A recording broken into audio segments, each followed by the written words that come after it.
Morning. I would like to welcome you to the first talk of BornHack for today. We're going to have Elga Stitch Jonker to talk about the web security map. Enjoy. Oh, thank you. Well, the BornHack has been absolutely magnificent till now, because now I'm a little bit nervous, and also I'm regretting that I have drunk so much alcohol yesterday. And now, 1 hour ago, I started looking for my slides, and they were nowhere to be found. So don't worry, there's a lot to show and tell. But it will have a little bit of an improvisation characteristic to the presentation, and maybe that's for the better. We will find out. Me and a friend of mine made a nice tool. It was called Web Security Map, and it is a tool to monitor governments. And there's like there's this paradigm of the government is monitoring you, and they're keeping you down and under control. That's not the point. The point is the other way around. Let's monitor the government, see what they do, see if they do things correctly, and see if they're of any help. And you can do this in many ways, and one of the ways that you can do this is to see if they're doing the minimum level of security. And that's something that you can automate and you can visualize. And that's what this tool does. I'll first introduce myself. I'm Elger Stitch Jonker. Since last Friday, I'm the provider of cyber. This is we ordered some cyber stickers, so the ones you see around the camp are from that batch.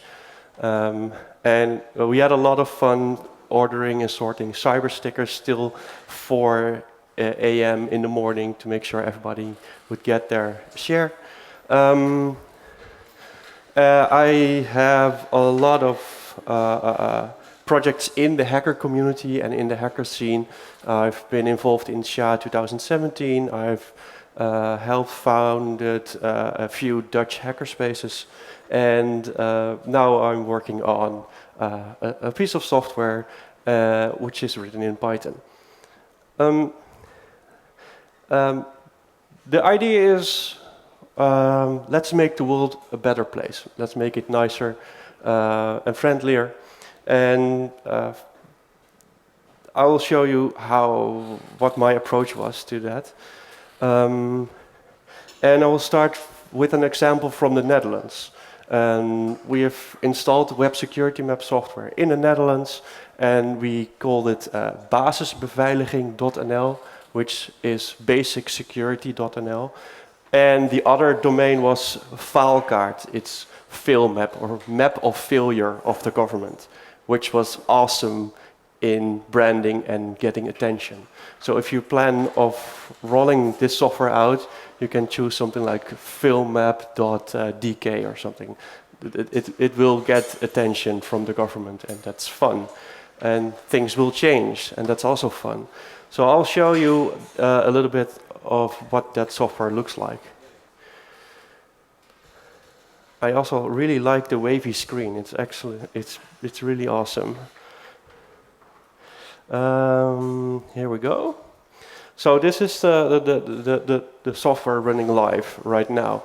And what it does is, the shape is the country of the Netherlands. All the areas, the colored areas, are municipalities. There's also a map of provinces. Trying to load that now. I hope I did not. Do I have internet? Maybe, maybe not. But here you see all the municipalities at least, and there's a lot. And you see that there's a lot of red areas. Some are orange and some are green. And we can zoom in a little bit on what you're seeing here. For example, there's this island in the Netherlands. It's called Texel. Maybe it's no. this is improvisation now. We can zoom in on Tessel and see that they have a number of risks currently. They have a number of domains that they expose to the world, like not too many. And there's a lot of things that these domains get checked on. And in terms of security, it's really the most basic, bare bones, kindergarten level of security. Like, do you have your encryption set to on? Do you have some headers set correctly for email and for FTP and for web? So it's really the lowest bar that you can get in terms of security, and that's what most that allows for easy scanning also. And it says then here, for this domain, some things have been checked and they are not correct. And it was last checked 7 days ago, and it was 4 months ago, it was also incorrect. So here you can see that this domain from a test domain from the Dutch municipality is not correct, because you don't need to test your security on test domains, right? No, of course you do. So this is red. But this software tests a lot of really low-level security issues. But it does this en masse, and it displays it in a nice graph, a nice map. And this map is really the key. It's something that it can be understood by everybody working at a government, from the management layer, which makes the decision, to the IT operators. And I found that many of the IT operators want to fix things, but are not allotted the budget to do that. Now that they are red on a map, they actually got time and money to fix those things, which is great. You can also filter a little bit. For example, we can filter on the domain name security, DNSSEC. Here you see that almost everybody does that right. You see this nice red area over here with that's actually a domain that is shared by all those municipalities together. And the funny thing is that when municipalities come together and have a project together, nobody is responsible for it. So they all started mailing me like, no, we're not in charge, please remove us from this list. But if you go to the website, it says that they are in charge, so no. That's really an interesting dynamic that you have. It's also a source of entertainment in that sense. Some areas are gray. Those are probably some scanning issue happened. Most are green. Most are doing pretty well. We can also look at the trust of the certificates. So these are all the municipalities that have certificates with trust issues. We can look at the quality of the encryption, which is a lot higher because self-signed certificates are seen as a trust issue. So you see that there's, in terms of absolute quality, it's pretty high. It's not too much red, and we can do that for a lot of other things. For example, these are areas or municipalities that have websites that do not have encryption at all. Same goes for file transfer protocol, FTP, and email. So there are 5 municipalities left that have incorrect email security, which is very low. But that's something that Web Security Map visualizes for you. And you can do that for your country. And that's the point of this presentation. I hope to find people that want to run this for Denmark and every other country in the world. It's a lot of fun. It's a lot of entertainment, and the level of appreciation is very high. So if you plan to do this, to run this software for Denmark, you'll have a very nice and entertaining ride. What does this do more? It does some statistics, like who are the worst. These are not municipalities. I think there's a bug or something.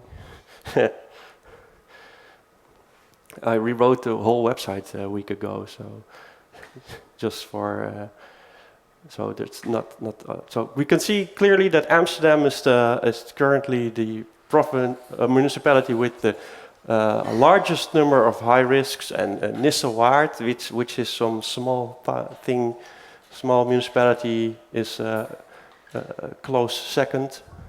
And we can also see that there are municipalities that actually have everything in order, like the Friese Mare or Vere, which are all small municipalities or relatively low number of inhabitants. It creates nice reports with graphs. It creates overviews of what changed over the past few months. What does it do more? It gives an insight of how many services are running, like for example, how many HTTP or HTTPS services are running on IPv4 or 6, which is also, you can see the number of improvements in the last 7 days in totals. You can see the graphs over time over the last year. So here you see, and that's the most important thing. You see this slightly slope that goes slightly downwards, and that means that a lot of security issues are getting fixed, and that's the awesome thing to see, and that's the biggest benefit of running software like this. You can see that very clearly with DNSSEC, domain name security. You can see that last year there were still 60 domains that were not properly protected, and now it's about 10. So they're doing very well, and they're taking this very serious. You can also see this in the trust issues, that they also go down, down, down, down. And that's really nice to see. This also gives the owners of the infra the opportunity to actually do something and see that they are achieving something, which is also nice. Well, I think that's basically it.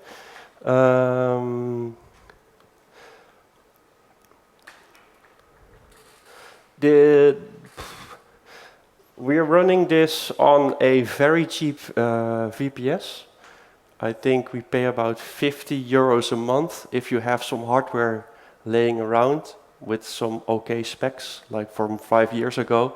You'll be able to run this very easily for €0, and you just get a domain name and you just set it up. Then that's the next part of this presentation. The web security map software is completely open source. It's written, it's a bit hard to see. I'll show the URL more clearly, which is also still very small. So, live editing presentations. So it's on gitlab.com/internet-cleanup-foundation. If you will search for it, you will probably find it. The project is completely open source. It has had funding from the Dutch domain name register, the .nl domain name register. They fund a number of projects, and this was one of them. And this also makes sure that the software will be in development for the coming year, at least. So, and the only goal that we have now is to promote it and help people getting started. So if you want to run this for yourself, if you want to run this, I'm there to help you to get you started and get you past any obstacles and make it easier for other people to install it too. What's more to say? Yeah.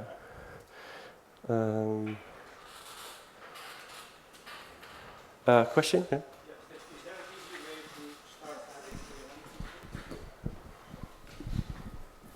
Thank you. Is there an easy way to start adding, say, organizations to this list as a non-programmer? So, oh, I want to have my local water board to be scanned as well. Oh, fill it in here, it will generate a report. Can you do that? Yes and no. The installation of the software is the. I'll go into that. What it does, this map is all generated from open data sources. So what's it called? The polygons or the shapes of these municipalities are taken from OpenStreetMap. And the domains that are associated with them are taken from Wikidata. So if you install this, you can basically specify, I want to start with this country, and it will get the data from several layers of your government, plus the domains, and it will start scanning them for you. So that's one big part that solves that problem. And it's possible for a non-programmer, there is an admin interface.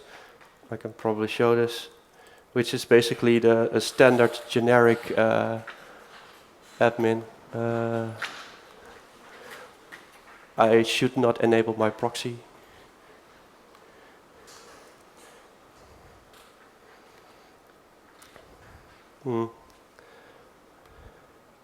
Not convincing.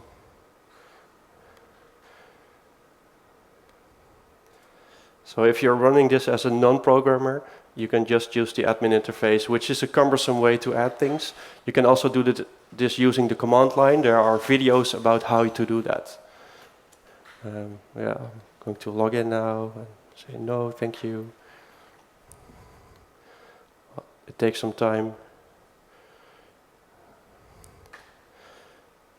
And basically you'll see here somewhere there's a list of URLs. There's actually in this installation that we're running, there's actually the entire Dutch government with everything, but it's humongous. It's ridiculously large. It is 29,000 URLs now, so it's also gets in the amounts that it gets ridiculous to manage.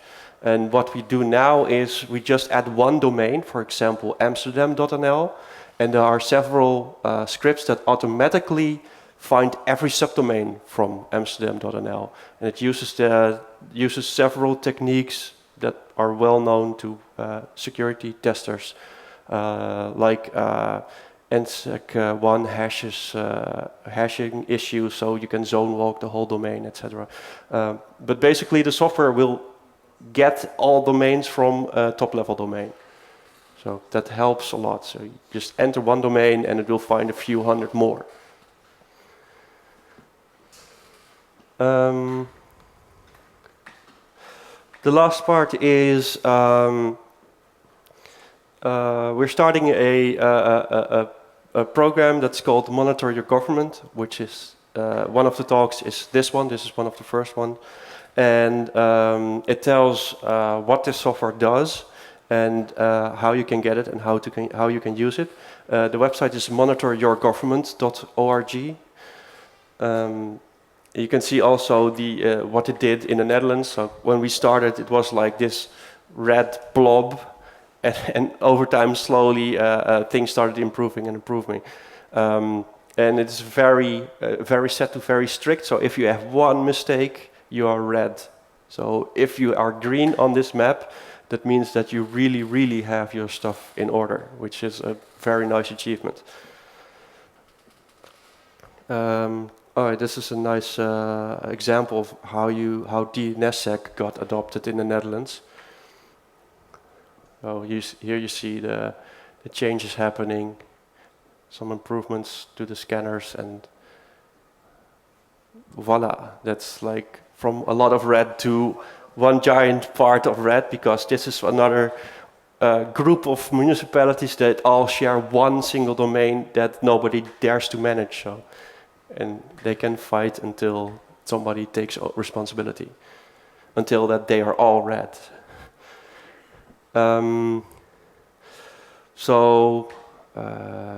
What does it do more? It shows statistics, etc. Oh, there's also something else. because you're monitoring security at scale of institutions that process a lot of sensitive data, there's this thing that's called ethics, and that prevents you from scanning from actual real security vulnerabilities, like SQL injection or open databases or admin interfaces that are available to the public. Technically, it's easy to scan them. There are thousands of tools that you can do that. But would you publicize a number of open databases from governments? The result would be that things are getting worse because everybody can now get that data. So we only are able to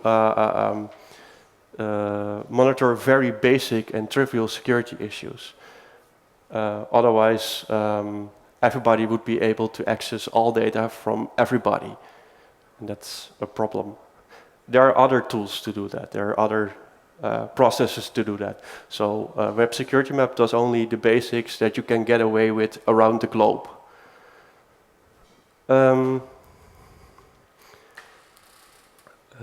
There's a number of videos on the Monitor Your Government websites. It shows how to install this, how to import your countries, how the admin interface works, what you can configure. There's a lot to configure. You can add organizations and URLs using spreadsheets. So you can download the sample spreadsheets and just fill it out with all the domains that you want to add, which is also a great way to add like thousands and thousands of domains. I've tested it up to, like Dutch municipalities is about 7,000 domains now. I've tested it up to 15,000 domains, and it still functions very properly on cheap and low-powered hardware, which is fun. I don't think it will run on your Raspberry Pi, although the latest one has 4 GB or something, so maybe it does.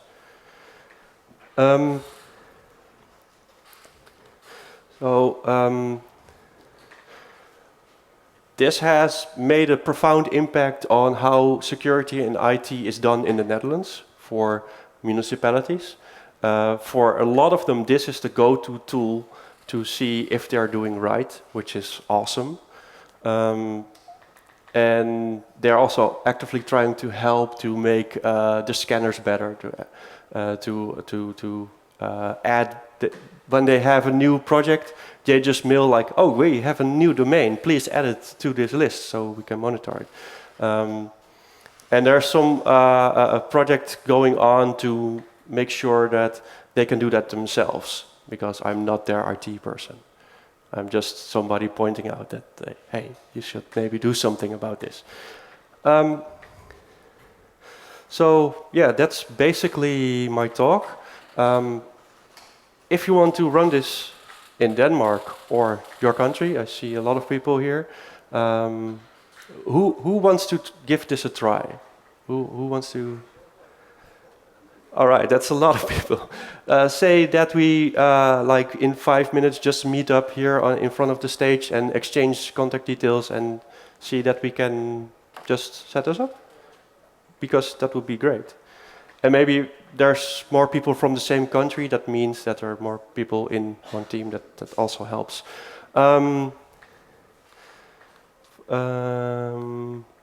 So this is my contact info for the viewers at home. It's elger@internetcleanup.foundation. It also has my phone number, which is also public information already. So yeah, that's basically it. Let's meet up here in front of the stage. And if there are any questions, I think now's the time.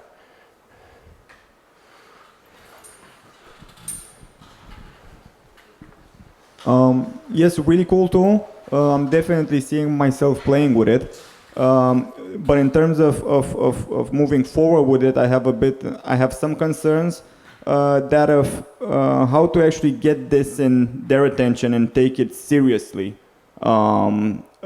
Because I'm expecting questions like, okay, we're red, so what? How bad is that? Or I'm not seeing them seeing the really tangible impact of this. Now, I would really like for you to detail how did you manage to get this into the attention of the Dutch authorities?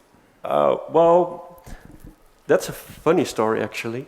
What I did was, when I was working as a pen tester, I was invited as one of the. There was a conference about security for governments, for municipalities specifically, and I was the. They had this panel of 4 of these epic hacker people. Like everybody knew them. They've been in the media, and it was me, the hacker from the sponsor. Like that's like you're being paid to sit there and to look good and cool, but yeah, nobody knows you. So I had to make some kind of name for myself. And what better way to do that by just burning everybody that is there. So there was like 200 chief security officers in that room from all kinds of municipalities. And we started with, oh yeah, in the last 3 days I made this map and here you are and you are all red, please do something about it. And everybody started panicking and calling and the buzzing happened, and then there's this security organization that does security for municipalities. They have their this thing that helps all these municipalities. They made them themselves, and it got in their attention, and they started mailing everybody like, oh, this tool is new and you can expect press questions from this. So they did the marketing. So there's probably also in Denmark an organization that helps governments improve or municipalities improve their security. And when those people send out the mail, then then things will happen pretty well. Yeah, I think.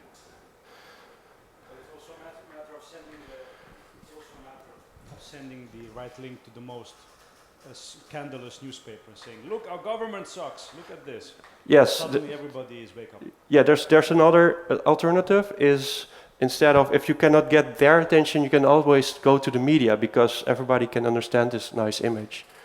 And in the Netherlands, there's the Open State Foundation that has done that 3 times. And that really also created this buzz. So, and there's a lot of countries where that didn't happen yet. So there's still room to do that. So you can go to the newspapers and say, this is going on, which has news value, which is awesome. So, yeah. Any other questions? Yeah.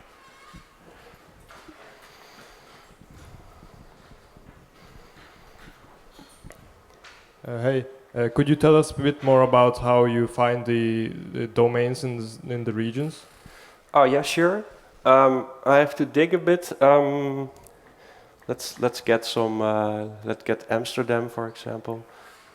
They have a lot of stuff. One of the approaches is they have a lot. There's some graph here. 1 moment, please. Okay, I have failed. So one of the ways to get domains is there's this technique called domain name security, DNSSEC, and they have various implementations of that. And one is called NSEC1 hashing, which has to do with signing of gaps between domains. And there's a weakness in that you can use to zone walk. So you can start and enumerate all the gaps between domains, and therefore you know all the domains. And there's a tool that does that, and that is called